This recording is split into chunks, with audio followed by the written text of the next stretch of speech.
We still do 7 NUFC Matters show a week for free. But if you want to help support NUFC Matters, then there are a few ways of doing it. Hit the like button on each live broadcast and video. This helps the channel grow.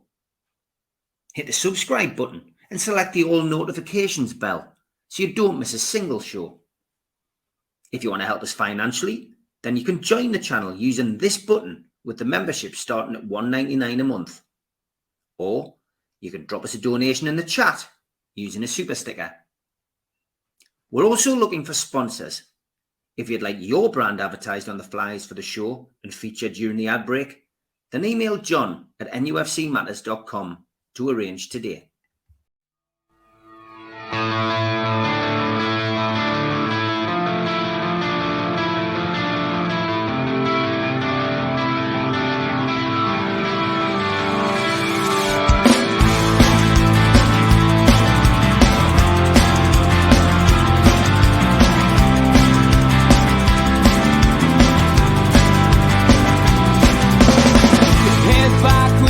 Attack. It feels like I've been talking to myself again, but it's the only way you're ever gonna learn. You look back and it's all in the past. I'm dwelling on the thoughts I cannot say to you.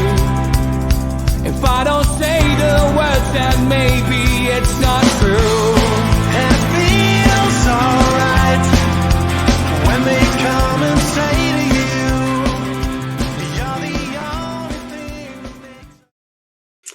good evening, welcome along to NUFC Matters Talk of the Toon with me, Steve Wraith, and it's good evening to Sid. How are you, Sid? I'm good, mate. How's yourself? Very good, mate. Songs from the Attic 1977. Go and subscribe. Sid's got plenty of material over there for you to watch, plenty of shows for you to watch if you're of a music persuasion, and we'll be coming to the music halfway through the show, as always, when Rob will be joining us. But Newcastle United, weekend off, Sid. It's always strange, isn't it, to have a weekend off? But a game to look forward to, of course, against Crystal Palace tonight. This is a pre-recorded show, but it will be tonight by the time it goes out. And this is a big game with a few big issues for Eddie Howe, because he's got players coming back. Yeah, nice problem, isn't it? It's been a long time since we've had any of those issues. I mean, yeah, I think for me, its defence is probably going to be the thing with regards to who returns. Will he play Tino? Will he play Trippier? Is Trippier fit enough? I'm not sure. Yeah, he's been training all week, hasn't he? So I think Trippier and Wilson are the big shouts. I think they're pretty much guaranteed to be involved in some way, shape, or form. Wilson, I reckon, definitely on the bench. Wow, but, really? Well, I'm surprised. Yeah, I'm surprised. I'm quite taken aback. And left back Hall again. He was ill, and I think he had a little bit of an injury. He could be back, so I don't know. I mean, I suspect if Trippier's fit, he'll play him. That's the way I see it. And it's also the formation thing as well, because the formation was so good. And if I had one of my golf hats here, which I wear at Trilby when I play golf, I would take it off to Eddie Howe, because I've been moaning on for ages about the fact that he hadn't changed formation, and he did so against Spurs. And it was great, it was lovely to see. And absolutely fabulous. It shows there's a plan B, possibly plan C as well. I thought it was so fluid and so well put together, the performance. So it'll be interesting to see the Palace game, whether he continues with the same team, and it's hard to argue against upsetting a team that won 4-0, or will he go with the best players in terms of what he says. To quote Bob Paisley, I think Alan Hansen had been out famously for about 8 or 9 games with an injury. And as soon as he was fit, he put him straight back in. And Liverpool had been unbeaten at that point. And he said, why? He says, well, you play your best players. And that's maybe something that you do. As good as the lad on the wing, this Swedish fella, I forgot his name, it's gone blank, did a really good job as a fullback. Centre-half, yeah. Do you persist with him as centre-half? Do you go with the 3 centre-halves that they sort of did in the last game, which I thought was just fab? It's really hard to know. Or will he go back to a back 4? I mean, the last game was so interesting because it was 1 minute it was 3-5-2. The next minute it was 4-3-3. The next minute it was 5, whatever the rest of the numbers are. And it was really, really fluid. I mean, Elliot Anderson, I thought was unbelievable. And he performed so well because he would 1 minute he'd be up on the wings, the next minute he'd be in the middle of the park, and the next minute he'd be playing left back. And he did such a good job. Such a good job. And I know I'm sort of head of the Elliot Anderson fan club sort of thing, yeah, but he was just magnificent. He really, really was. And he's given such a different, how would I say it? A different flavour in terms of the way. Different dimension. Yeah, different dimension. That's the word I was looking for. Yeah.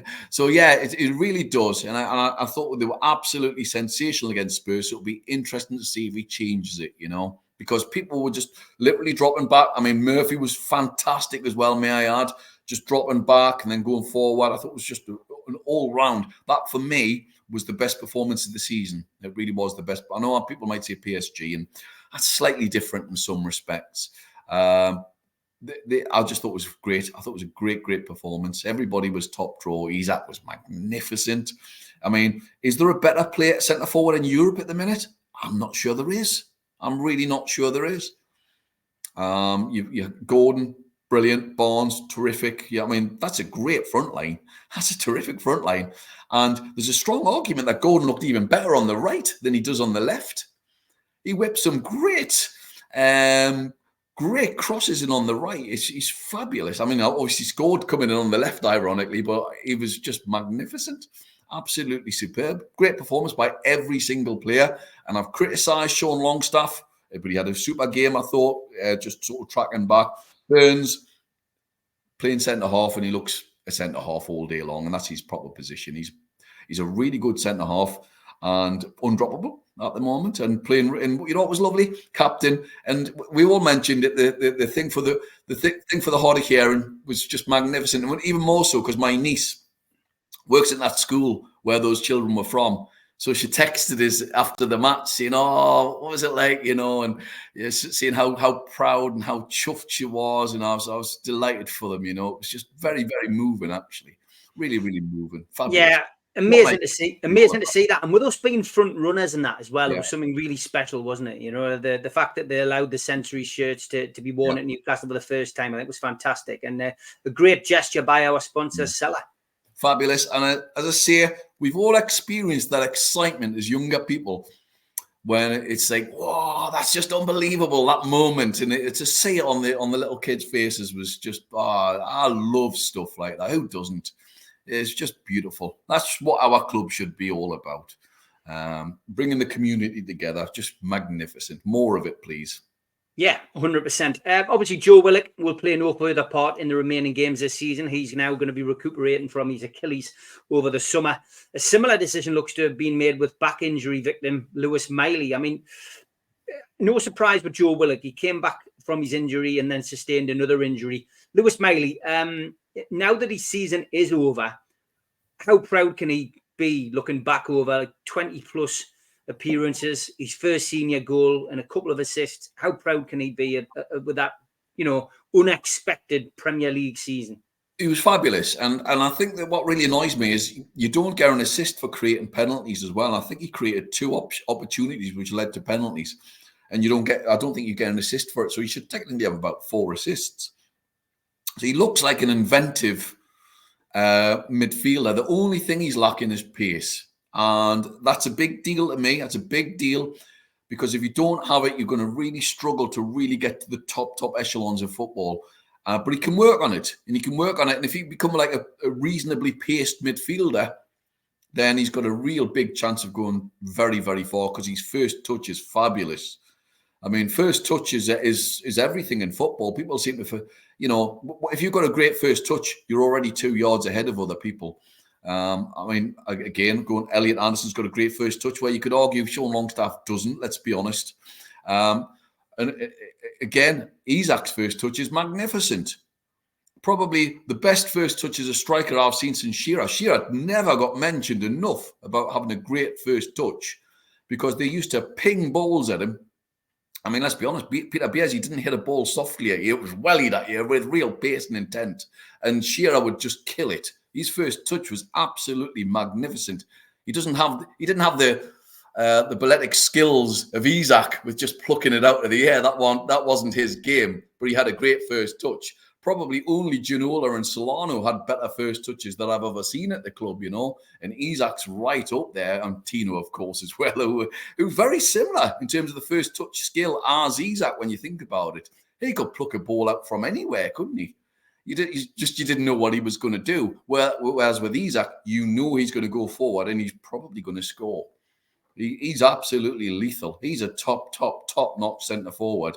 And I just wet myself laughing looking at Twitter, seeing all of these Arsenal fans going, oh, yeah, we'll take him for 80. We'll take him for 100.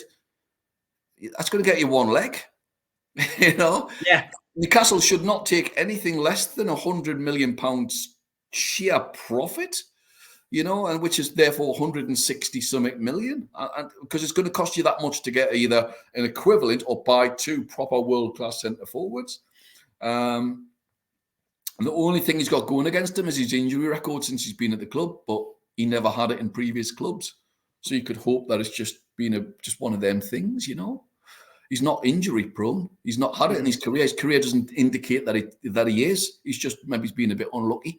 And he's had to play every game because Wilson is injury prone, you know, who won't be here, let's be honest, in September.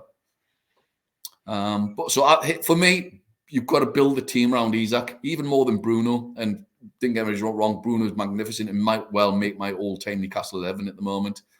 But yeah, it's amazing. It's lovely. The turnaround is stark because I was whining, all right, and I've tipped my invisible trilby already. I was moaning, and I think I'm going to say I think I'm right to do so. If the club is sliding and the manager isn't doing anything or changing anything about it, then you have every right to moan about it. But he has, so fair dues, and you know. I'm looking forward to having an enormous slice of humble pie to go with the beer at the end of the season, and I'll be thrilled if that's the case. I really will be. Got to give special mention to Bruno Guimaraes. To go that amount of games, mate, honestly, without picking up a yellow card was amazing. I mean, okay, it's still theoretically possible that he could earn a 3-match ban by reaching 15 bookings. But to do that, he's going to have to be yellow carded in all 6 of our remaining Premier League games. So credit to him for getting to that stage. The odds must have been phenomenal for him to go the rest of those games without a booking. If I was a betting man, it's worth putting a daft quid on him getting booked this week. Either against Palace or against Sheffield United. Nailed on, absolutely nailed on, because he got booked for Brazil, didn't he? In the middle section of it all, he got booked for Brazil. So it's nailed on. But in some respects, his restraint has maybe arguably made him have his best patch of form for Newcastle, because he hasn't had that red mist, that thing that he gets sometimes, you know, and he's had to play within himself. And in a funny sort of way, it's made him, to me, hit his best piece of form. He's been fabulous. He's been magnificent the last 2 months. He really has. So yeah, what a player. I mean, we've really got, at the minute, 3 players who potentially, I think we've got 1 who's world class, and that's Isaac. And we've got potentially 3 who could be world class players. Bruno might make a world 22, would he? I'm not sure. He's going to be there or thereabouts, certainly in the shout. And the one who could make it is Gordon. Although, of course, Palmer's having a very big shout at the minute for Chelsea as well. Like, you know, Newcastle were after him, weren't they? Just couldn't afford him during the summer. So, yeah, 3 terrific players. We need a few more of those. Thank you very much. That would be lovely.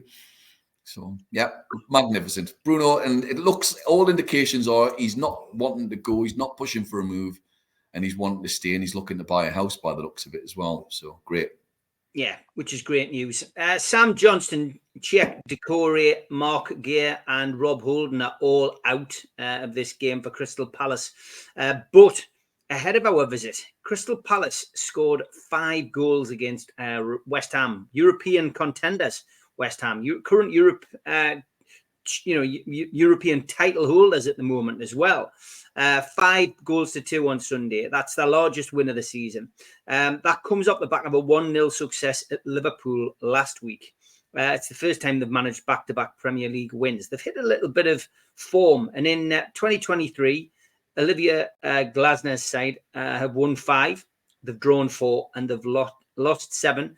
As yet, they've failed to win consecutive Premier League matches at Selhurst Park this season. Another interesting little byline with Callum Wilson coming back into the team or into the squad now and returning to full training and being set for a place on the bench. He has scored 2 of our last 3 away goals at Crystal Palace. So lots of interesting stuff. Referee is Tom Bramall. This is his 3rd Newcastle United game of the season. He's a Manchester-based referee. This is his first fixture away from St James's Park. He was in the middle for the 2-0 win over Burnley and the 4-4 draw with Luton Town. And on VAR is Chris Kavanagh. With 4 away games still to play as well, Newcastle's tally of 26 Premier League goals on the road is the 7th highest we've achieved in 29 seasons of playing in the competition, which is another interesting fact going into this game. But yeah, Crystal Palace have hit form. Should we be worried, Sid? Yeah, they're not a bad team, are they? I mean, Elise and Eze, 2 very, very good players. I mean, Elise, I'll be amazed if he's still there in the summer. I'll be amazed. He's super good player. I would like him at the club. I think he's a fab player. He scores goals. He creates goals. Little injury prone, you might argue, though. So that's maybe one thing about him. They've got a good defender in Anderson, who's good but not fast. But very similar to Dan Burn, actually, I think. But maybe he's a bit more on the passing front. They're a good team. It's 2 things, isn't it, with them? Because they're now safe, I think. I think it's now safe to say that they're safe. Yeah. So do they turn up with flip-flops on and a pair of shorts and get the cigars out? But then they might turn up and just have all of that sort of stress off them and just play a really nice, attractive football then and ping it around. So it could be one or the other. We really don't know. The manager's impressive. I think the manager's very impressive. I like him a lot. Mm-hmm. Plays nice football rather than that dirge that they played previously under the previous manager. So yeah, they're not a bad team. They're not a bad team. They're not a great team. They've got nothing much. I mean, the centre forward, I forgot his name now. He's got 2 other brothers. He's terrible. So they're short of a goal scorer, but they're an attractive football team. They're quite nice. I quite like Palace as well. I had a friend who used to be in a band with many years ago. Was a big Palace fan. So every year when we play Palace, I get a message off him, So Nick, great bloke. And their ground's great. Lovely atmosphere when you go to Palace. I really, really enjoy going there. It's hard to get to, mind you, but it's a really good atmosphere. Very, very enjoyable. My favourite game down there was when Peter Beardsley scored just in the dying minutes, way back in the Entertainers days. Wonderful journey down and a wonderful game to boot. But I'll be hoping for something similar when we play them tonight. So give us your prediction for tonight's game. I'm going to say that Newcastle are going to edge this. I think Newcastle will edge this by the odd goal in 3. I'm going to go 2-1, mate. Yeah, I was going to go 2-1 as well. That was probably my shout as well.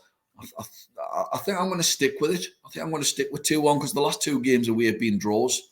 So we are due a win. And I think we'll just edge it. But you never know with Newcastle. They're one of them teams that can turn up and stick 4 past somebody. But we could equally just concede 4. We've been very hit and miss. But I think we've just started to hit a purple patch for the first time since September when we went about 8 games unbeaten. And I think if we can do the same again, I think we'll comfortably stay 6th, which will be an incredible achievement considering the amount of injuries we've had. Because I'm adamant we would have been top 4 if we kept everybody fit or fit enough anyway. So yeah, really, really good. Really impressive, actually. Really impressive. Just it'll all come down to summer then and who we buy and who we sell. And that should also be interesting. Or who we recall. Yankuba Minte has got a medal in his cabinet now.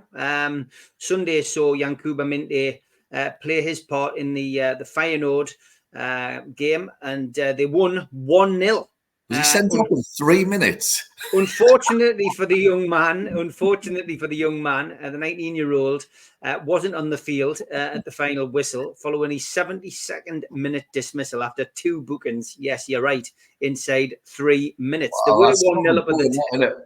That's so good. They were 1-0 up at the time. They managed to hold on to the advantage and they did lift the trophy. And it was good to see a rather happier Yankuba Minte on the pitch collecting his winner's medal at the end. But yeah, that's been a hell of a loan spell for him. And when you think back to Garen Kowal, who, of course, everyone was talking about last season, he was standing in the away section and, there was great things expected for him. His loan didn't quite work out as well last season. Had an indifferent year this year. He is, of course, back involved with the international team again. But, he's on international duty with the Australian under-23s. But Minte's had a hell of a loan period. And I guess he comes back in the summer. Eddie Howe has a look at him in pre-season and decides what he's going to do with him.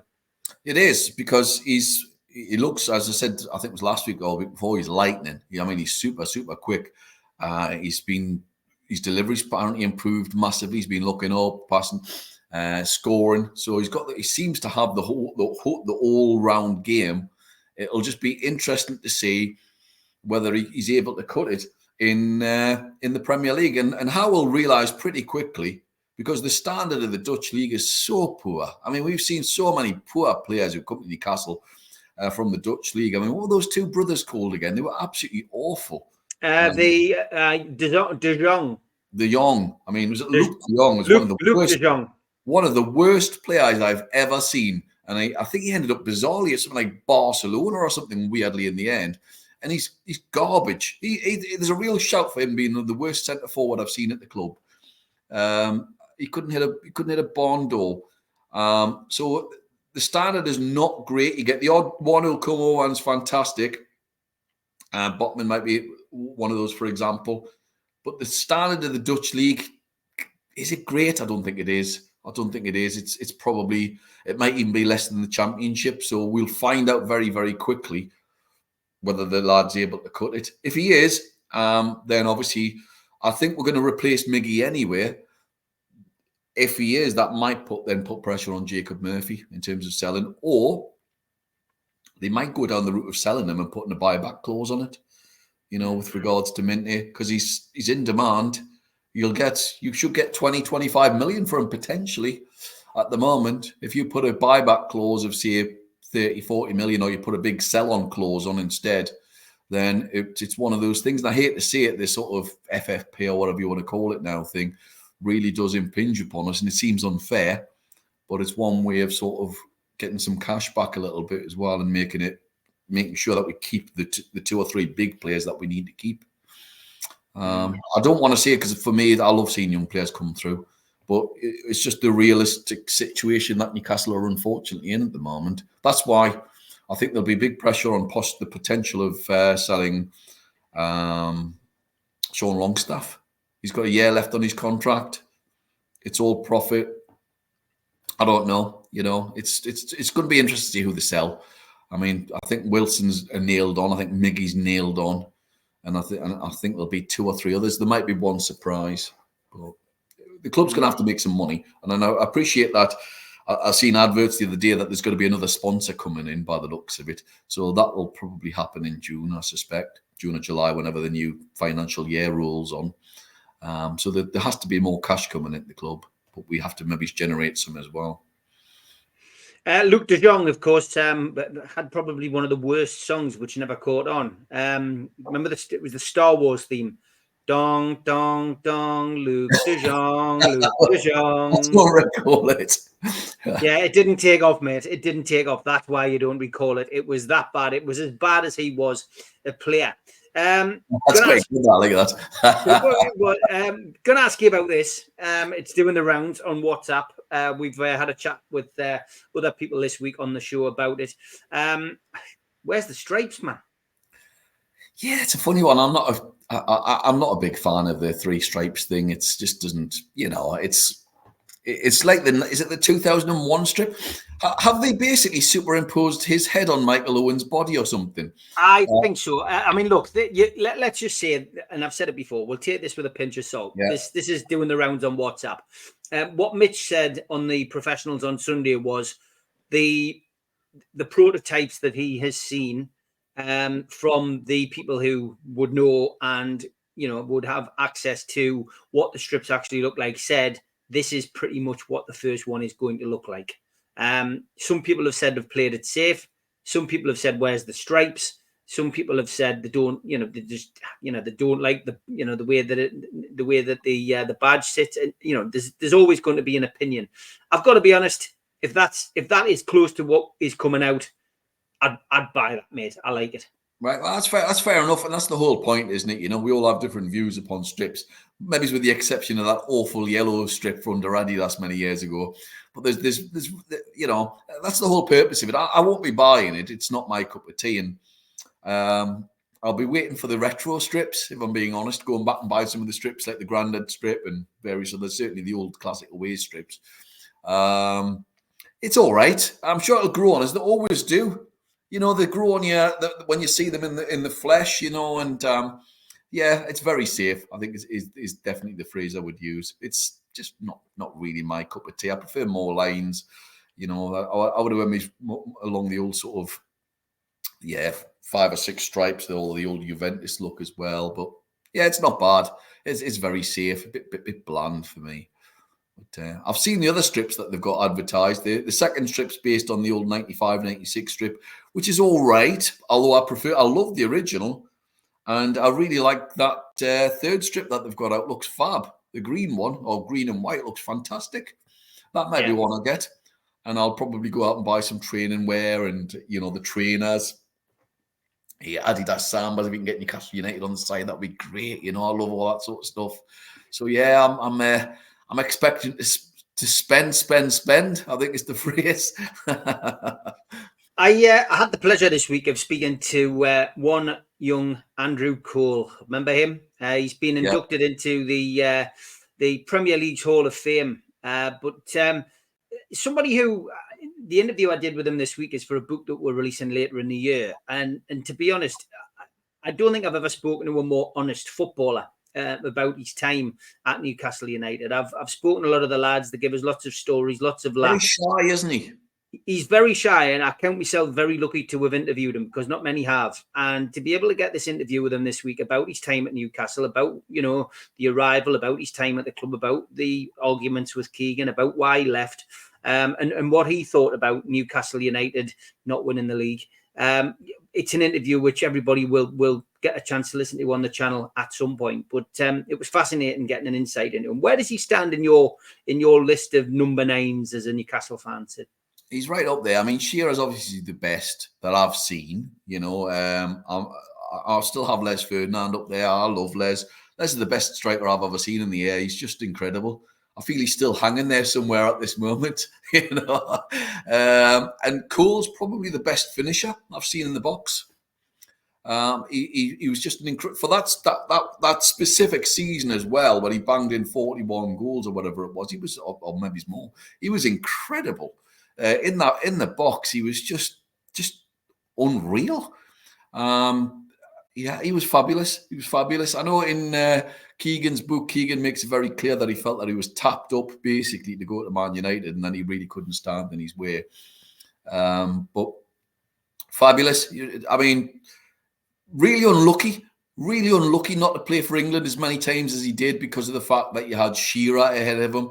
And then you had, I mean, that's probably the best batch of centre forwards I think the country's ever had. I think they had a great batch in the 70s, you know, with Supermac and all the rest of them, you know, and you had Shannon and Bob Latchford and all these guys, you know, really good players. But I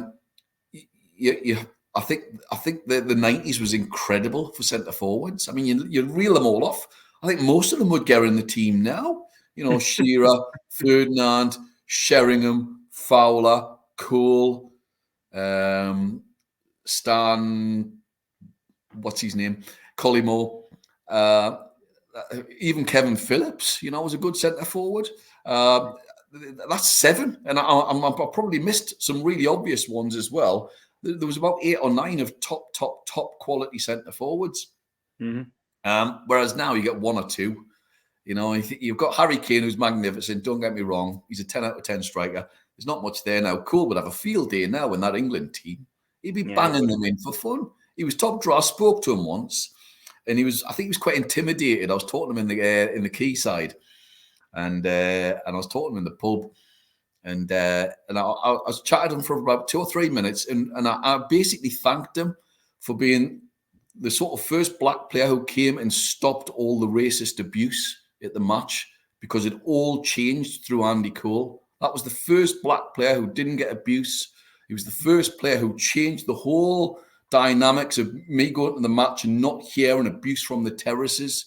It really did change everything. It really, really did. So I thanked him at the time. That was a long, long time ago now. Thankfully, we're not in those days anymore. But it was, yeah. So he was very, very humble, and I think he was a bit embarrassed when I spoke to him at the time.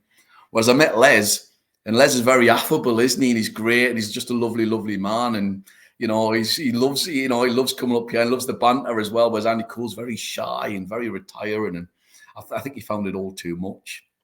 Yeah, great stuff. Okay, and we are halfway through the show. It is time to say thank you to our sponsors with the ads. A big thanks to all our sponsors: Skips and Bins, telephone 0800 25 45 25 3, email inquiries at skipsandbins.com, website skipsandbins.com, easy contract free and pay-as-you-go waste collection.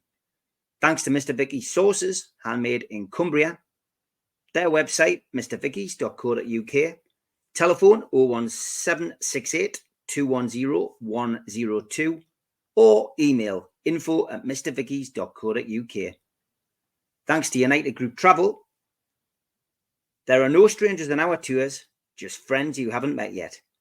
Their website, unitedgrouptravel.com, email beverly.ugtl@gmail.com, telephone 01670 632 460, or mobile 0791 666 4174.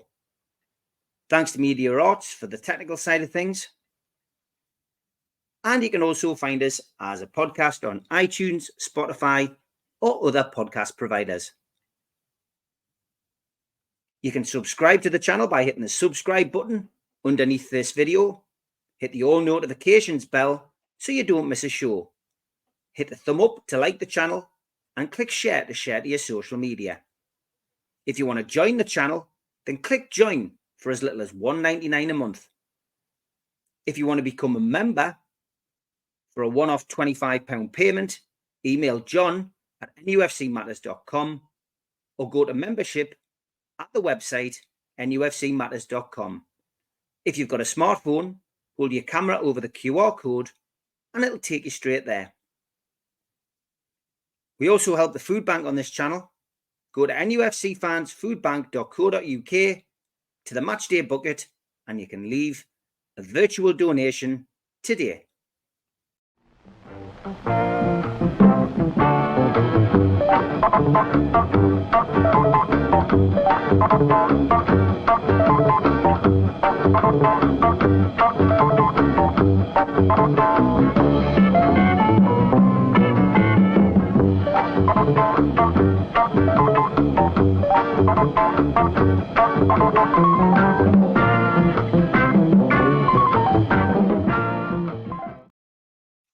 And it's welcome to Rob from Give Up the Ghost. How are you, Rob?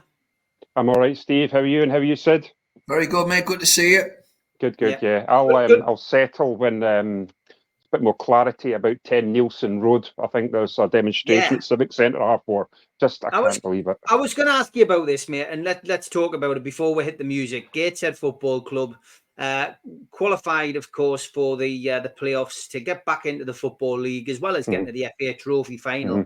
I have to add, robbed of the opportunity at this moment in time of taking part in the playoffs because of for want of a better expression, a cock up by the bureaucrats, all down to the fact that the paperwork isn't quite right with Gateshead Council. They clearly have to get rid of assets. Gateshead Stadium is the biggest asset, and they're looking for somebody to take over the running of it. Because of that, and because of the way the paperwork's been worded, and they've been trying to word the paperwork in a way that the EFL would be happy, it hasn't got in on time. And now we have a situation where, because it's not what it's supposed to say, the EFL have said they can't accept them into the league. So they've been told they can't compete in the playoffs. I mean, it's ludicrous, Rob, isn't it?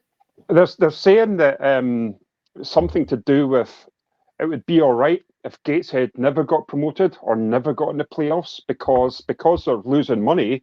The council don't want to spend for any improvements or that side of things. So it's now they're happy if to stay there because the financial side of it, which I don't understand, because if they're losing money playing there, surely getting the second tier is going to bring for the community, bars, hotels, revenue, tickets, bums on seats, all these. I don't understand it. I really don't understand it. I can see both sides of it. It's like, well, we can't do this now because you're in the playoffs. But then to change it, like after the last game of the season, not even here's a chance, here's an opportunity to find somewhere, or you've got this amount of time. And I think they were given that respect, and I think it's on the 1st of March it was. But I just don't understand how it's really, really baffling me. Really baffling me. Can they not use Redhugh? Can they not use Dunstan? Can they not use St James's? There's other clubs have done it. Why? I don't understand it. Obviously need their own ground.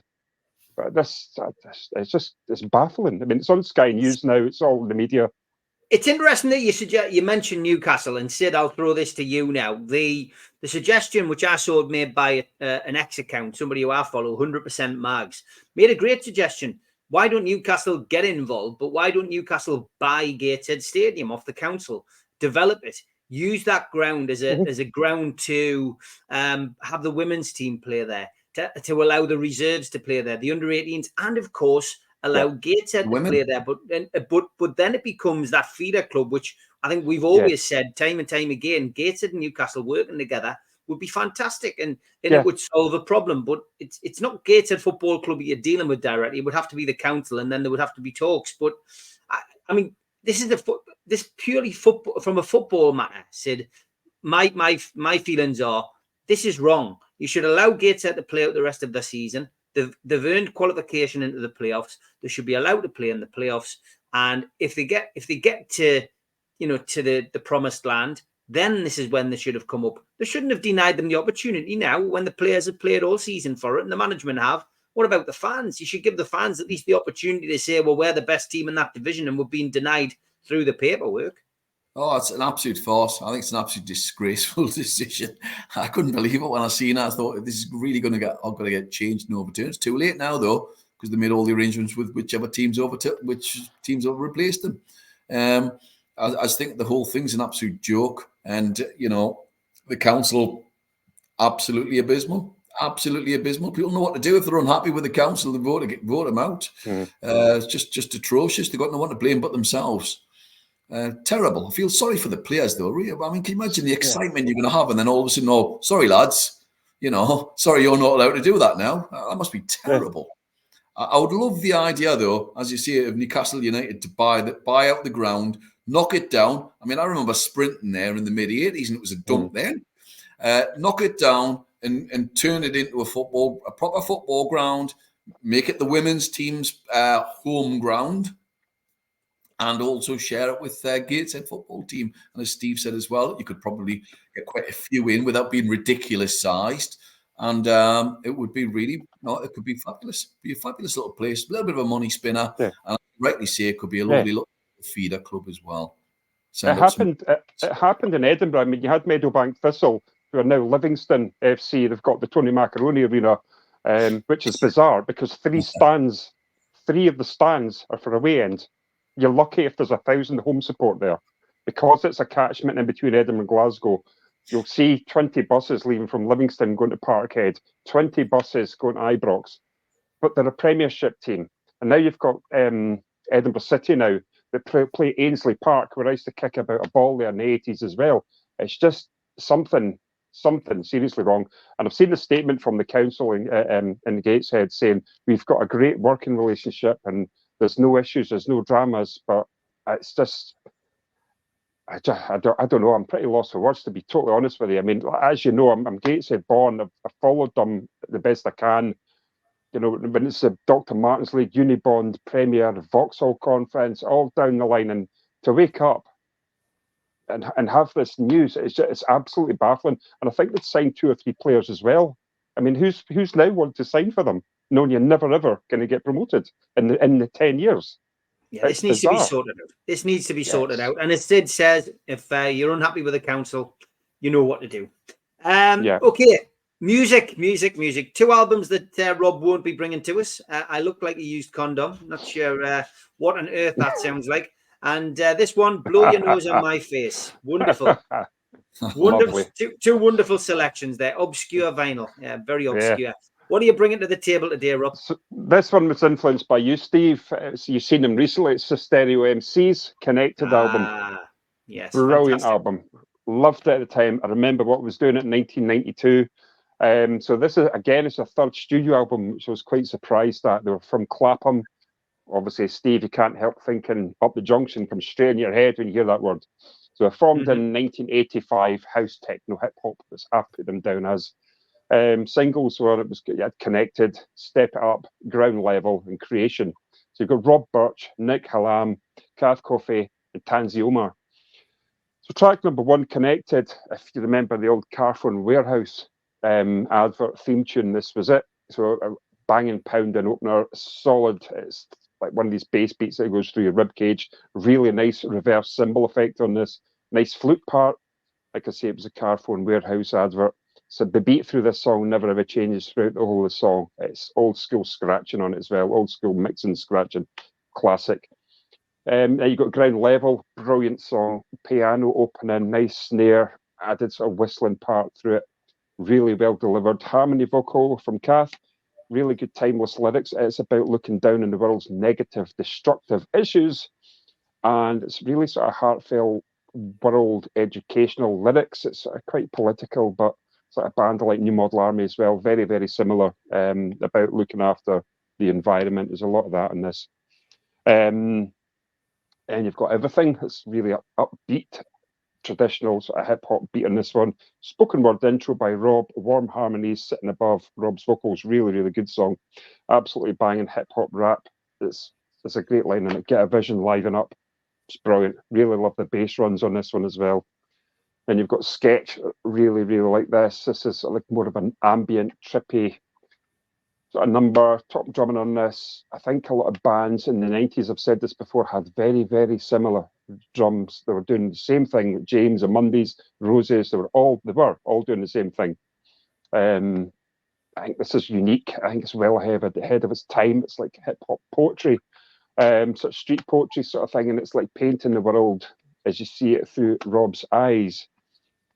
Fade Away, cracking song, upbeat opening again, bass and drums driving the song, sharp, snappy, nice scratching and sampling on this one, which are now more of an appreciation for. NWA, thank you.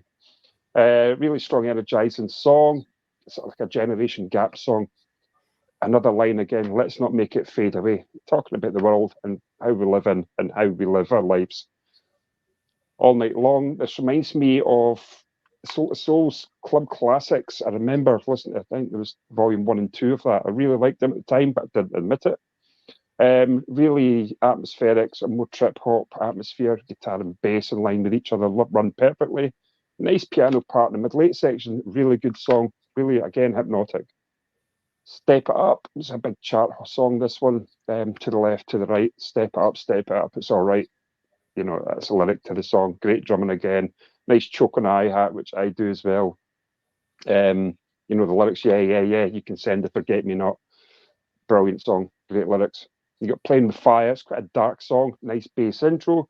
Strong vocal delivery from Kath. Nice wah-wah guitar effect. Nice tune. Low down beat, sort of Portishead Jamiroquai feel, but obviously they came a bit later on. Then you've got Pressure.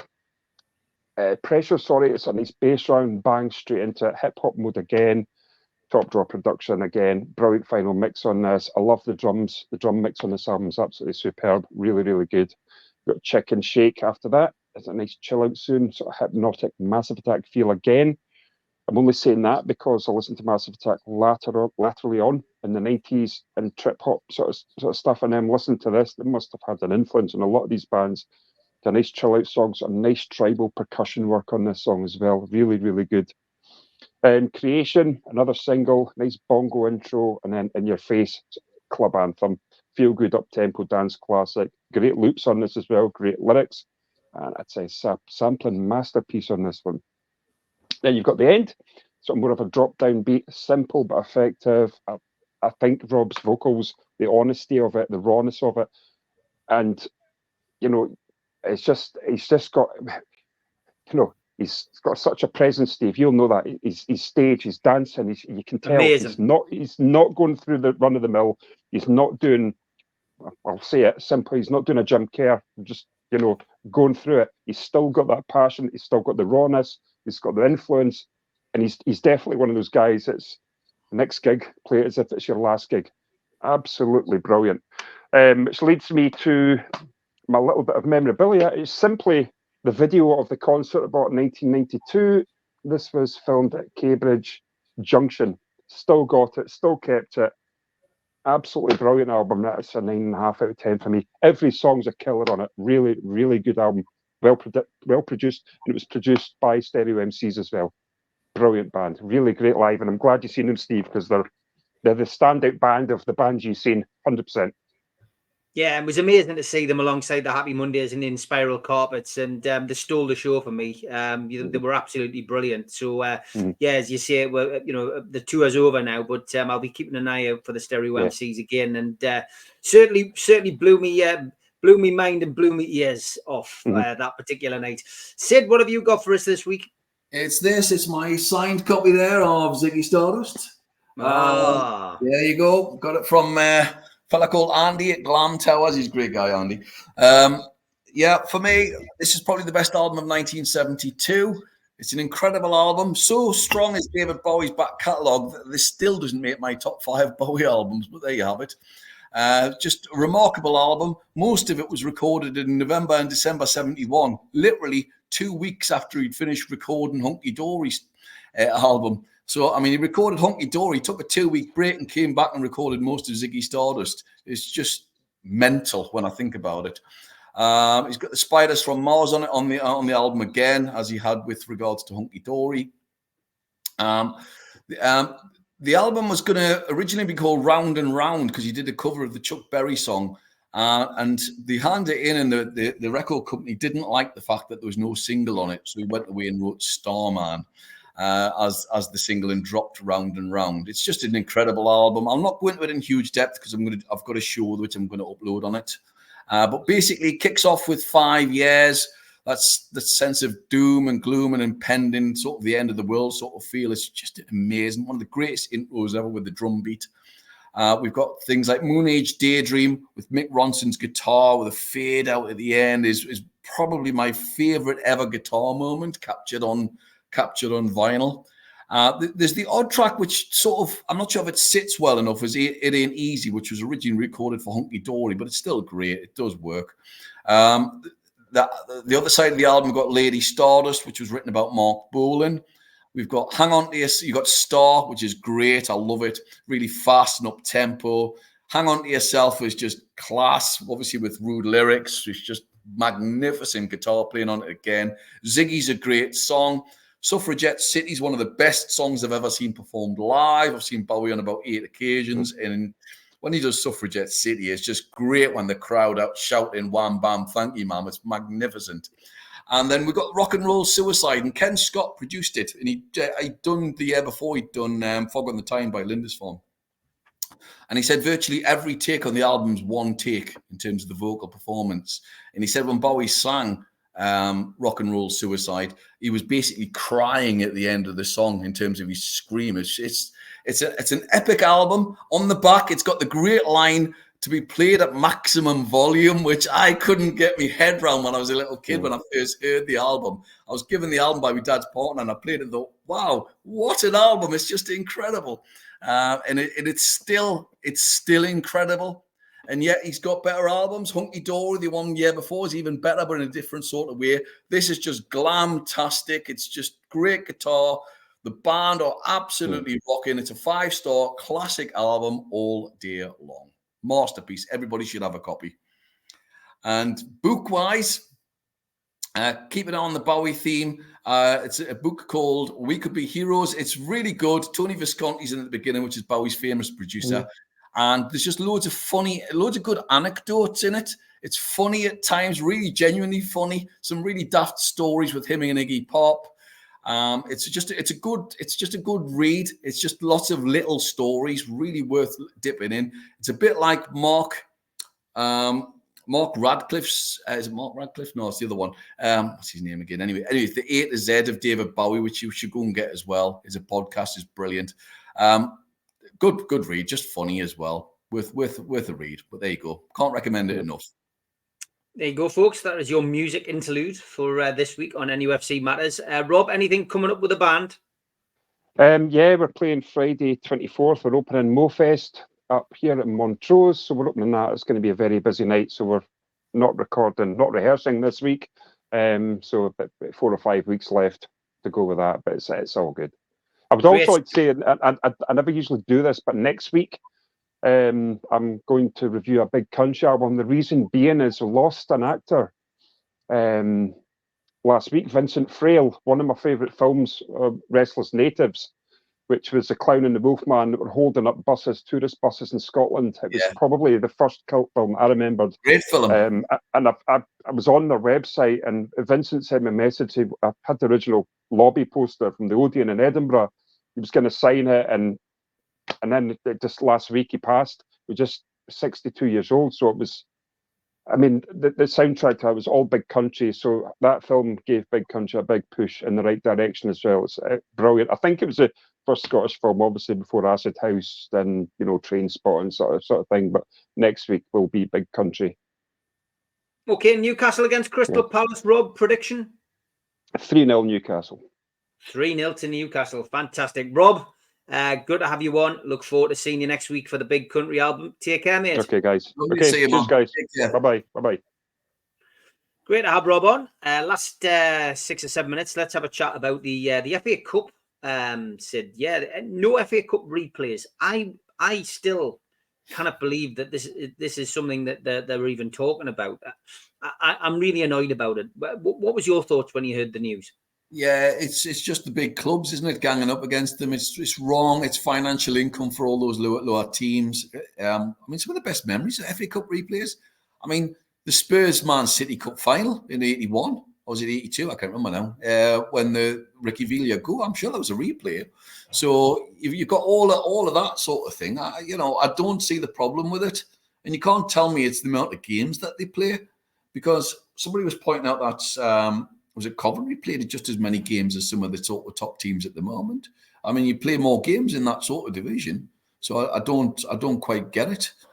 It seems quite vindictive, if I'm being perfectly honest. I watched the professionals. I quite like the idea of the seeding thing, if that was the way to go, and you have your bottom team against the top. There's guaranteed income, and let them choose whether they go away or play at home. That would be my suggestion, because if you're a fan of a lower league team, you might want to go and play at St James's Park or Anfield or wherever, rather than at home. And, you might going to lose anyway. You might get some load of cash. But then again, that's going to take away possibly the sort of whole, giant killing thing as well. That would be the other aspect with regards to it. I can see them going down the season without a shadow of a doubt. I just see it happening. It's the League Cup will do the same. I'm amazed it's not happened already. It sort of has in some sort of weird sort of way anyway. We've divvied it up in the League Cup regarding the North and South thing. I can see it happening. I can definitely see it happening. I just think it's wrong. It's the whole romance of the Cup, again, spoilt yesterday by that offside decision.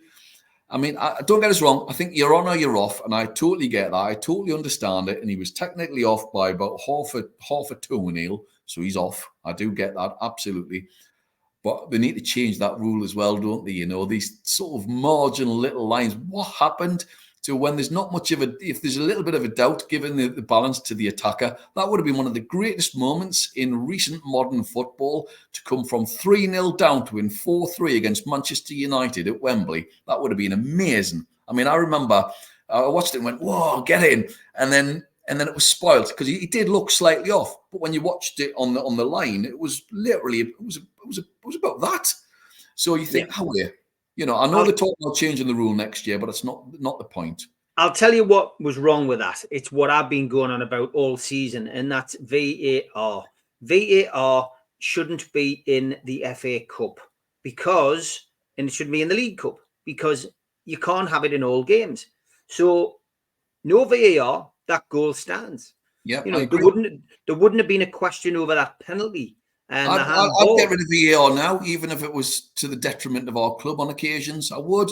I think it's spoilt the game. There's nothing worse than being at the match, Newcastle score, and then you can't celebrate properly because you're unsure if a player's like a flipping nuts hair offside, you know, and you're thinking, and you can't enjoy the moment. You can't enjoy the moment. And I'm still waiting for them to walk on the halfway line. You got the referee doing that, and he's chatting away, and you're thinking, "Oh Christ, I can't celebrate." And you can only celebrate when they've kicked the ball off again, and that's not acceptable. It's spoiling, and it's taking away all the excitement from the match. It's absolutely killing it. It's killing it. And I was a big advocate for VAR. I really was, and I would vote it out now. I really would. And mistakes and all, and I would accept it. Vote it out and get rid of it, you know. At least you know where you are, and you can go back to celebrating and enjoying the goals as they were, as it should be, you know. And let the referees make the odd mistake. Absolutely fine. I think I'm all in favour of things like goal line technology. Absolutely, not a problem with that whatsoever. But no, it's a big no for me. For the rest, I think it just stinks. You know, it's ruining the game. And I don't want to sound like an old fart here, but it really is. You know, it really is. It's taken away a big chunk of excitement. There's nothing worse than standing next to Stephen at the match I was sitting next to, and we score and you stand up, and I'm saying, oh, I think you might be off, or oh, it might be this, you know. And it's like, are you looking straight away at the linesman? Are you looking at this, that, and the other? Unless it's a worldie from outside the box, you can't celebrate properly. You know, killing the game. You are killing the game. Not Sid. They are killing the game. Don't forget, end of season due, Newcastle, NUFC Matters Live, end of season party, 20th of July, 5 o'clock till late. Tickets on sale for a tenner, newcastlelegends.com or nufcmatters.com. And it's in aid of Dementia Matters, Super Matt and Gibbo, Ask George, and an acoustic set from the Long Sands. Get your tickets now, and we will look forward to seeing you there. The clock has beaten us, Sid. Enjoy the match tonight, and look forward to seeing you next week, mate. Yeah, look forward to it. Take care, folks. Look after yourselves. Bye-bye.